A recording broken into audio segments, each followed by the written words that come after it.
Ramakrishna beach మా ఇంటికి చాలా దగ్గర. ఒక 2 నిమిషాల్లో నడిచి వెళ్ళిపోవచ్చు.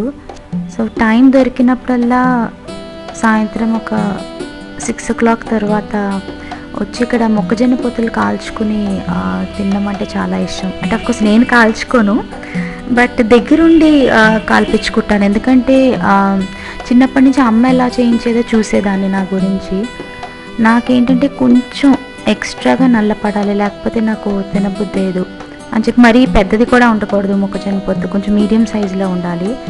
అది దగ్గరుండి కాల్పించుకున్న తర్వాత దానికి ఉప్పు కారం రాసే బదులు నాకు అమ్మ ఉత్తి నిమ్మకాయ మాత్రం రాయిపించేది, ఎందుకంటే నాకు అస్సలు కారం పడదు.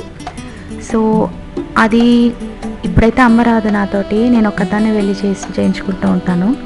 బట్ అది కాలుస్తున్నంతసేపు నేను దాని వైపే చూస్తూ ఉంటాను. ఎందుకంటే ఆ బొగ్గులు కాలుతున్నప్పుడు అవి ఎర్రగా అయిన తర్వాత పట్ పట్ పట్ అని సౌండ్ వస్తుంది.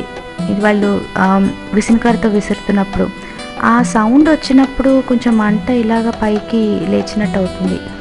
అది నాకు చూడటం చాలా ఇష్టం. సో ఐ థింక్ ఎక్కువ మొక్కజొన్న పొత్తుల కన్నా నేను అది చూడడానికి ఎక్కువ వెళ్తాను.